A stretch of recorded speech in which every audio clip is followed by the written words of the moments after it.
Welcome to the how-to video for covalent bonding and understanding electronegativity. So when we talk about covalent bonding is the sharing of electrons. This allows both of the atoms to acquire noble gas configuration. So if we think of something pretty simple, such as H2, where you basically have a hydrogen, which is going to be bound to another hydrogen, we know each hydrogen is going to have a single proton and a single electron. And the other hydrogen is going to have a single proton and a single electron. What happens is we have to understand there's attraction between the electrons and both of the nuclei. Okay?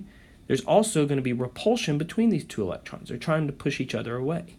Same thing between the two nuclei. And so what happens is you end up getting a concentration of what we call electron density, where the electrons really are most stable. And we're going to see that that's kind of in the center region where it gets a little bit darker blue. So when we talk about covalent bonding, there's really three different types of covalent bonds. There's a single bond, there's a double bond, or there's a triple bond. Each bond means you're sharing an electron pair. One electron from one atom, one electron from the other, come together and they're shared. That gives us a single bond. We could see that here with a nitrogen with a single bond to a nitrogen. A double bond just means you have two electron pairs being shared. So here we can see a nitrogen double bound to another nitrogen. Triple bond just means that you share three pairs of electrons now. So here we see a nitrogen with a triple bond to another nitrogen. So if we look at what's really happening, here we have our one hydrogen atom, our other hydrogen atom. These two electrons are going to be shared to form a covalent bond. So they're put in the center, and we form this single covalent bond between the two. We can see the same thing with carbon and these two oxygens. What happens is this carbon is going to share two of its electrons with two of the ones from oxygen, and this makes a double bond. You can also see that with nitrogen, where if we take three electrons from nitrogen and three electrons from this nitrogen atom, and we share those in between, we now get a triple bond. Every single pair of electrons makes up a bond, so we end up with a triple bond. The more electrons that are shared, the shorter the bond length, and you can see that over here, where we went from a single bond to a double bond to a triple bond. The distance between those got smaller and smaller. It's pulling them closer and closer together.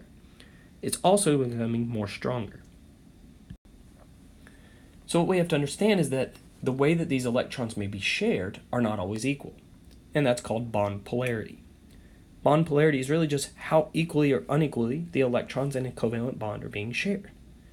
Well, if you have something pretty straightforward like F2, which means that you have a fluorine bound to another fluorine, well, these are the same atoms, right? There's nothing between this fluorine and fluorine that's different.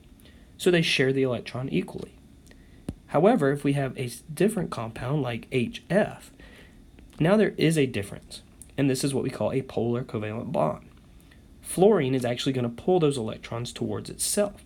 Fluorine wants the electrons much, much, much worse than hydrogen does. And so it actually pulls the fluorine, or pulls the electrons towards the fluorine, which is why we kind of see this red on the color diagram. Well, how do we know who's going to pull the electrons more? Well, it comes down to what we call electronegativity.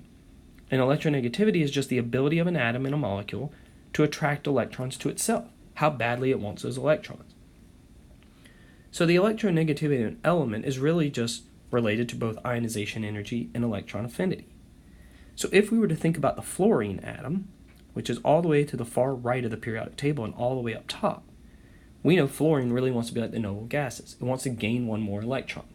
If it wants to gain one more electron, then it's going to have a very negative electron affinity. But at the same time, if it really wants to gain an electron, it doesn't want to give any up.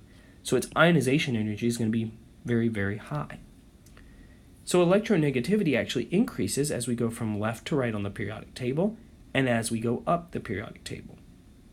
Okay. That concludes the how-to for covalent bonding and electronegativity.